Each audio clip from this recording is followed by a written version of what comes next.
Kami mengucap syukur Tuhan, Engkau Allah yang hidup, Allah yang layak kami sembah.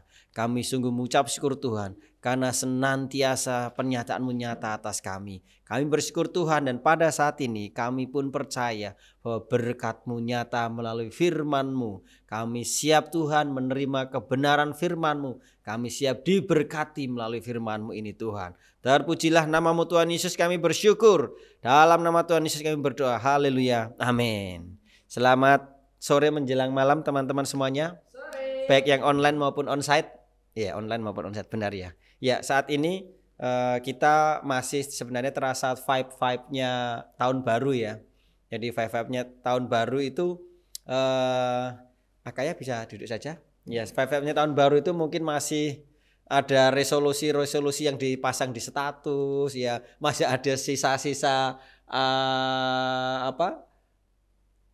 kembang api dan lain sebagainya ya.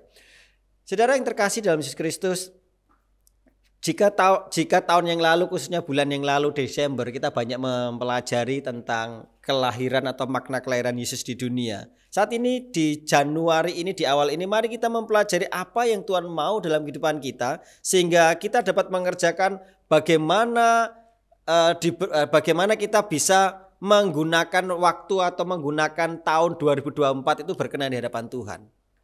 Saudara yang terkasih dalam Yesus Kristus, bicara tentang sesuatu yang berkenan di hadapan Tuhan, kita akan belajar dari contoh di mana waktu itu Yesus memberi kesempatan murid-muridnya magang. Iya, magang itu ada magang siang, ya magang malam. Makan ya. Iya, haleluya ya. Lapar ini ya. Iya. Jadi rupanya para murid-murid Tuhan Yesus itu ketika, kalau bicara di Matius ya, setelah Tuhan Yesus lahir, bangkit dan dewasa, saya langsung lompat, tidak membicarakan tentang masa kanak-kanak Yesus, tapi langsung kepada murid-murid yang sudah dipanggil dan diutus. Tapi dalam hal ini murid-murid belum sepenuhnya diutus, karena yang sepenuhnya diutus itu nanti baru ketika Tuhan Yesus naik ke surga. Setelah mati, bangkit dan naik. Jadi disitulah murid-murid benar-benar diutus untuk pergi menjangkau bangsa-bangsa. Tapi rupanya sebelum murid Yesus berangkat sungguh-sungguh di segala bangsa, rupanya mereka diberi kesempatan magang dulu ya. Mari kita lihat proses pemagangan ya, magangisasi ini ya, magangisasi itu di dalam Matius 10. Mari kita baca bersama-sama. Matius 10 ayat 5. Ini ada kaitannya dengan Sasa nanti malam yang akan berangkat. Ini juga pesan secara khusus buat Sasa dan akan menjadi pesan buat kita yang masih magang gitu kan, belum berangkat beneran ya. Kalau Sasa sudah berangkat ke segala bangsa-bangsa, tapi bagi kita magang, tapi isi dari kebenaran itu bisa untuk yang magang maupun yang sudah berangkat ya. Kita baca dalam Matius 10 ayat 5 sampai 15. Firman Tuhan dikatakan sebagai berikut. Jemaat akan mengikuti dalam hati. Yesus mengutus ke-12 rasul. Ke-12 murid itu diutus oleh Yesus, dan ia berpesan kepada mereka, janganlah kamu menyimpang ke jalan bangsa lain atau masuk ke dalam kota orang Samaria, melainkan pergilah kepada domba-domba yang hilang dari umat Israel. Pergilah dan beritakanlah kerajaan surga sudah dekat. Sembuhkanlah orang sakit, bangkitkanlah orang mati, tahirkanlah orang kusta, usirlah setan-setan. Kamu telah memperolehnya dengan cuma-cuma, karena itu berikanlah pula dengan cuma-cuma. Janganlah kamu membawa emas atau perak atau tembaga dalam ikat pinggangmu. Janganlah kamu membawa bekal dalam perjalanan. Janganlah kamu membawa baju 2 helai, kasut atau tongkat, sebab seorang pekerja patut mendapat upahnya. Apabila kamu masuk kota atau desa, carilah di situ seorang yang layak dan tinggallah padanya sampai kamu berangkat. Apabila kamu masuk rumah orang, berilah salam kepada mereka. Jika mereka layak menerimanya, salammu itu turun ke atasnya. Jika tidak, salammu itu kembali kepadamu. Dan Apabila seorang tidak menerima kamu dan tidak mendengar perkataanmu, keluarlah dan tinggalkanlah rumah atau kota itu dan kebaskanlah debunya dari kakimu. Aku berkata kepadamu, sesungguhnya pada hari penghakiman tanah Sodom dan Gomora akan lebih ringan tanggungannya daripada kota itu.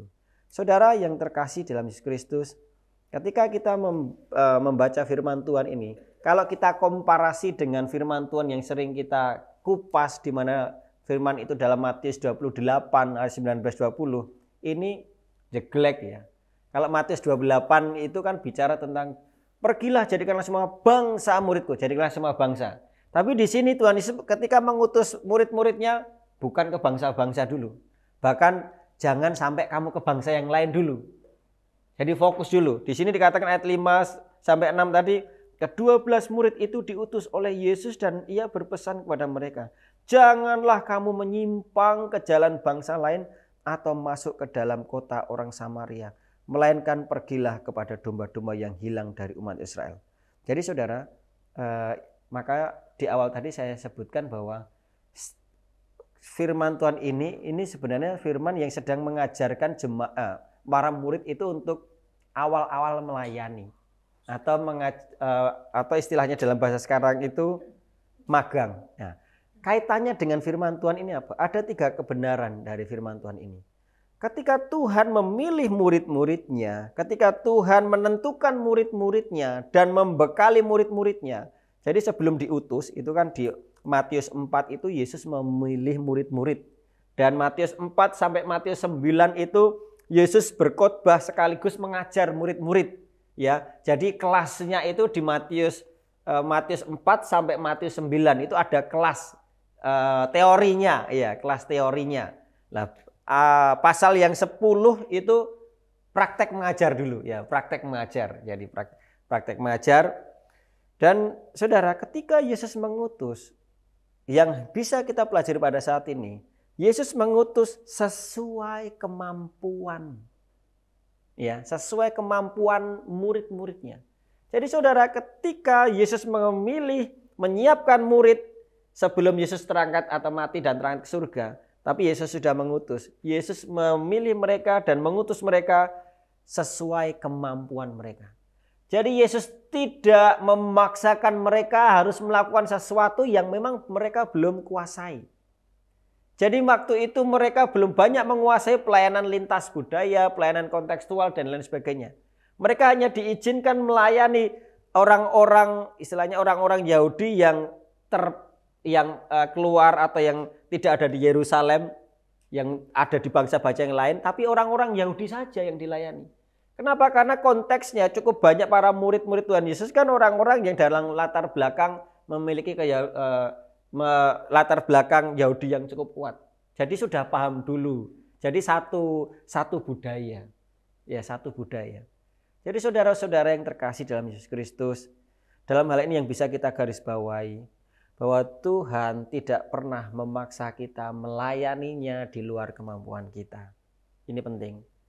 Segala perkara dapat kutanggung di dalam Dia yang telah memberikan kekuatan kepadaku. Jadi jika waktu itu Yesus lihat bahwa murid-muridnya waktu itu belum siap untuk ke bangsa-bangsa, Tuhan melarang untuk datang ke bangsa-bangsa. Jadi teman-teman, dalam hal ini kita bisa mempelajari bahwa tidak ada alasan buat kita untuk tidak melayani Tuhan. Seringkali kita terhenti melayani ketika kita menunggu, aku kan belum bisa ini, aku belum bisa itu. Jadi saudara, apa yang ada dalam diri kita, mari kita berikan untuk Tuhan. Banyak anak-anak kecil yang ingin melayani, tapi kan memang belum bisa ini dan itu. Ini apa yang bisa dilayani? Misalnya main kajon, kolektor. Karena baru bisa itu, ya itu aja yang dilakukan. Kalau memang belum bisa khotbah, ngapain dipaksain khotbah juga. Jadi Tuhan tidak melakukan itu buat kita. Jadi saudara-saudara, firman Tuhan pada kesempatan ini yang pertama mengajarkan kepada kita bahwa Tuhan ketika mengutus kita itu sesuai kemampuan kita. Jika saat ini Sasa diberi kesempatan Tuhan untuk melayani di Cianjur, Tuhan tahu Sasa mampu di sana. Ini penting. Jika mungkin Yoyo diutus sampai ke Lombok, ya Tuhan tahu ada kemampuan di sana. Mas Diki nanti kalau memang Tuhan izinkan ke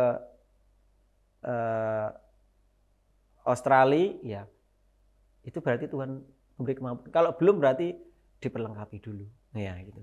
Jadi oleh karena itu, mari kita perbesar kapasitas kita supaya kita dilayakkan atau dimampukan melayani itu.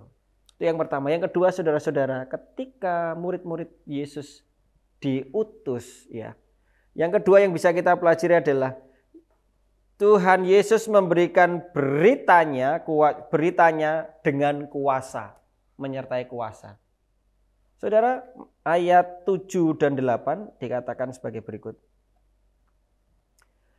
Pergilah dan beritakanlah kerajaan sudah dekat. Ini beritanya. Kuasanya ayat 8. Sembuhkanlah orang sakit, bangkitkanlah orang mati, tahirkanlah orang kusta, usirlah setan-setan. Kamu telah memperolehnya dengan cuma-cuma, karena itu berikanlah pula dengan cuma-cuma. Ini berikanlah dengan cuma-cuma ya, bukan berikanlah dengan cumi-cumi ya. Berikanlah dengan cuma-cuma. Jadi saudara yang terkasih dalam Yesus Kristus, yang kedua ini yang dapat kita pelajari adalah ketika Yesus mengutus, ya, Yesus itu mengutus dengan memodali kita beritanya dan kuasanya. Jadi saudara, ketika kita berangkat melayani, hanya berita keselamatan, maksudnya berita inti keselamatan itu yang utama harus yang disampaikan. Bukan berita tentang kesaksian kita, wah aku bersyukur, ini sih itu saja, bukan. Tapi berita inti Injilnya itu harus sampai. Tapi dalam hal ini saudara, Yesus mengatakan dalam firman Tuhan ini, tidak cukup kita hanya beritakan kabar baik, tapi tunjukkan kuasanya.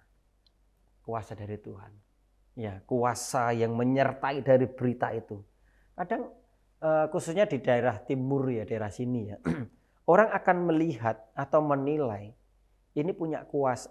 Apa yang kamu beritakan itu punya kuasa atau tidak. Kalau tidak kelihatan kadang-kadang begini. Kadang-kadang apa ya benar. Kan mati masih lama. Loh, lu kan belum mati. Nanti kamu yakin masuk surga atau tidak. Itu nggak melihat kuasa. Orang yang seperti itu pengen atau ingin melihat kuasa. Jadi saudara yang terkasih,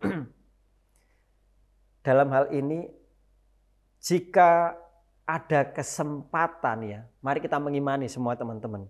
Jika kita berkesempatan untuk melayani orang sakit, jangan mundur. Doakan, ajak beriman. Bahkan saudara-saudara, ketika saudara diberi kesempatan untuk mendoakan orang lumpuh, doakan sungguh-sungguh dan yakini ada kesembuhan. Ya, saya beberapa kali kan sudah pernah menyampaikan kepada teman-teman yang dulu peristiwa di Timor Leste, ada teman yang melayani, ada anak yang sakit bisa sembuh, ya, dan juga Tuhan pernah pakai saya juga untuk menolong orang yang lumpuh, akhirnya dia bisa berjalan. Hal itu terjadi ketika orang-orang itu haus atau ingin melihat kuasanya. Ketika membanding-bandingkan, wah ini kok kuasa yang itu lebih nyata, ini dukun itu lebih nyata, ini lebih nyata, ini kok enggak.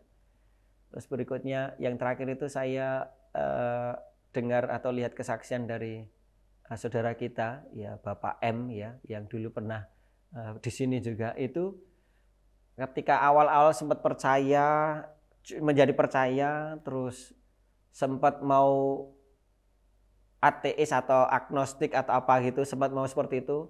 Tapi ketika melihat kuasa di depannya, oh ternyata yang disembah ini memang benar-benar Allah yang hidup. Karena waktu itu ada peristiwa kemasukan roh jahat itu ya, di temannya sekitar ada kemasukan roh jahat. Dan didoakan benar-benar, jadi teman saya itu waktu itu berdoa dengan sangat berani bahwa singkat cerita setan itu kan nggak berani mendekat dan mengatakan bahwa kamu harus jujur, Aku perintahkan malaikat untuk memegang tangan kanan tangan kirimu. Wah, memerintahkan di iblis tadi ya. Tapi benar-benar orang yang kerasakun tadi nggak bisa kemana-mana gitu kan. Terus aku perintahkan malaikat untuk mencabut dengan api, dengan cambuk api. Ya benar-benar dia meronta dan sebagainya begitu. Dan ketika iblis itu ditanya itu, kamu tahu nggak di belakangku siapa? Aku orang biasa, aku nggak punya apa-apa. Tapi kamu tahu di belakangku siapa? Iblis itu pun kenal Tuhan ya. Dia mengatakan anak Allah. Yang di belakangmu anak Allah. Jadi dari situ selama beberapa waktu kan belajar firman ya Pak M tadi ya. Di situ melihat kuasa benar-benar. Oh ya ada kuasa. Bahkan yang kiriman santet, telur dan sebagainya yang saat itu ada di orang itu dapat dimusnahkan. Dari situ, oh iya ya. Benar-benar Allah hidup. Jadi saudara-saudara yang terkasih, jika ada kesempatan untuk menunjukkan kuasa Tuhan, lakukanlah. Tapi jangan pernah mencobai loh ya. Jangan pernah pamer kuasanya Tuhan. Ya, sengaja, wah aku lebih kuat dari kamu, aku lebih ini dan lain sebagainya. Enggak. Tapi jika hal itu diizinkan, berarti Tuhan memberi kesempatan untuk menunjukkan kuasa. Bukan untuk kita menjadi hebat, tapi untuk nama Tuhan ditinggikan. Itu saudara. Di sini yang kedua ini adalah Tuhan sudah memberikan dalam kehidupan kita beritanya dan kuasanya. Jadi mari kita berangkat, mari kita memberitakan kabar baik dengan sungguh. Yang terakhir saudara-saudara, firman Tuhan dari kebenaran firman Tuhan dari Matius 10 ini ayat 5 sampai 15. Jangan membawa kasut. Jangan membawa kasut. Ayat 9 sampai 10. Janganlah kamu membawa emas atau perak atau tembaga dalam ikat pinggangmu. Janganlah kamu membawa bekal dalam perjalanan. Janganlah kamu membawa baju 2 helai, kasut atau tongkat, sebab seorang pekerja patut mendapat upahnya. Saudara, kalau kita baca secara letterlek ini, kalau kita melayani Tuhan nggak boleh bawa apa-apa. Ada cukup banyak orang yang mengimani untuk itu. Ya nggak salah karena firman Tuhan mengatakan seperti itu sih. Tapi sebenarnya saya mau sampaikan kepada teman-teman bahwa firman Tuhan ini menunjukkan atau mengajarkan kepada muridnya bahwa intinya kalau dalam bahasa saya, hanya percaya pada pertolonganku saja. Hanya percaya pada pertolonganku saja. Seringkali kita ketika melayani kita merasa aku oke, aku baik, aku bisa ini. Dan aku pasti bisa karena kemampuanku. Bukan karena Tuhan. Tanggalkan kasut. Ya, tanggalkan kasut. Kasut ketika ditanggalkan kan ini bicara tentang penyangkalan diri. Kan. Pada waktu itu kan topografi wilayah sana kan panas padang gurun. Kan kaki pasti panas itu kan. Dan berikutnya bicara tentang kasut. Umat Israel waktu berjalan di padang gurun itu selama 40-an tahun kasutnya nggak rusak. Kasutnya nggak rusak. Jadi saudara, jika ketika kita melayani Tuhan, percayalah sama pertolongan Tuhan. Jadi jangan dimakan mentah firman Tuhan. Jangan tanggalkan kasut kalau memang tanggalkan kasut. Saya nanti berangkat jangan bawa sepatu ya. Ya kira ya, bawa sepatu. Mas boleh bawa koper 2, jangan. Wah, ini ada firman Tuhannya ini. Ya, jangan kamu membawa bekal dalam perjalanan ya. Janganlah kamu membawa baju 2 helai, 1 helai saja. Kasut atau tongkat. Ya. Kalau dimakan mentah nanti saya berangkat cuma baju itu aja. Maksudnya di sana, wah kan ada mall. Ya belanja. Enggak gitu. Sekali lagi saudara-saudara, intinya adalah percayalah bahwa Tuhan sanggup mencukupi. Percayalah Tuhan sanggup melengkapi. Saudara yang terkasih, tadi saya menunggu kesempatan saya untuk bersaksi. Saya mau bersaksi saat ini. Ya. Bicara tentang menanggalkan kasut, mempercayai Tuhan sepenuhnya. Saudara seperti yang saudara ketahui beberapa saat ini kan IOTA mengalami turbulensi finansial ya, turbulensi. Tapi kami melihat kebaikan Tuhan yang begitu luar biasa. Kami meyakini pertolongan Tuhan. Sampai waktu yang lalu saya bilang kepada Diki, bilang Sasa melalui Mbak Destri, gosek ya, gitu kan, gosek ya. Karena memang belum ada. Karena memang belum ada. Benar-benar enggak ada, ya. Pokoknya ya memang belum ada gitu kan. Akhirnya, tapi sebenarnya begini. Kalau saya punya barang saya sendiri, itu saya jual untuk membiayai dan sebagainya. Saya waktu itu mau jual motor, nanti motornya kurang, ini motornya kurang sehat semua. Mau jual mobil, nanti nggak ada mobil lagi, adanya beca atau apa gitu. Ya, puji Tuhan ya.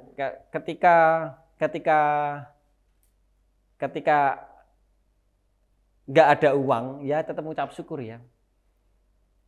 Sebenarnya saya berpikir, oh iya kan masih ada emas-emasan ya. Ada emas akaya, emas lintang. Tapi saya ingat gini, itu kan barang yang sudah aku berikan ke istriku. Nggak mungkin aku minta, yang kita minta untuk Tuhan loh, untuk Tuhan loh. Itu kan. Itu tidak saya lakukan. Karena itu sudah saya berikan. Ya.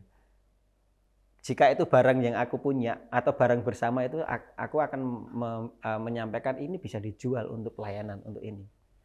Lalu singkat cerita, ada angin, ada hujan. Biasanya nggak ada angin, nggak ada hujan ya. Ya ini ada angin, ada hujan ya. Karena waktu itu hujan deras ya. Dengan penuh kasih gitu kan. Yang iki yang ngedol kalung piye. Wah, gitu kan. Aku semak teratap gitu kan. Teratap tapi kan asik. Asik ya gitu. Wah. Saya satu sisi bersyukur karena Tuhan berkarya. Menggerakkan hati istri saya untuk menjual perhiasan. Ya. Tentunya kalau cewek itu kalau perhiasan kan itu sesuatu yang oke, keren lah ya gitu kan. Padahal mas-masannya masih gede-gede. Dan tidak hanya sekedar bicara, dilakukan. Saya waktu itu sudah siang ya, siang menjelang sore, sudah jam 3-an. Wah, ini apa ada toko emas hari Sabtu masih buka? Cari, ingat ada satu toko emas yang buka sampai jam 5. Terus cari informasi lebih detail, oh ternyata yang di daerah Peterongan itu buka sampai jam 6. Ayo kita ke sana. Ya wis. Saya ajak anak-anak, ayo kita turun ke bawah, jalan-jalan ya, naik mobil, nanti ke mall, enggak. Akhirnya kami datang dan menjual. Wah, ketika menjual, setelah itu terjual, puji Tuhan, bisa belikan tiket Sasa, bisa kasih uang untuk kos-kosannya. Memang waktu itu uangnya sudah ada, tapi kan turbulensi akhirnya digunakan untuk yang lain dulu, yang prioritas dulu kan. Ya, ada prioritas dulu. Dan puji Tuhan waktu itu ya sudah, ini uangnya tuh ketika emas semua dijual cukup untuk yang memberangkatkan lah Sasa. Kamu terus jangan sedih, waduh uangnya kalungnya Mbak Destri ini ya banget, waduh enggak, semuanya Tuhan atur begitu luar biasa karena sungguh-sungguh ini pengorbanan, maksudnya benar-benar ada kembali pengucap syukur, enggak yang mengucap syukur yang jelas. Perjalanan harus tetap berjalan, harus tetap berlanjut, nggak boleh berhenti. Selesai, setelah itu tetap sukacita. Sasa saya suruh datang untuk kita ngobrol. Ngobrolnya bukan ngobrolin emas, bukan ngobrolin tentang kenapa kamu nanti ke sana harus bagaimana, bla bla bla, tentang teknis-teknis di sana dan MOU-nan. Setelah MOU, Sasa pulang.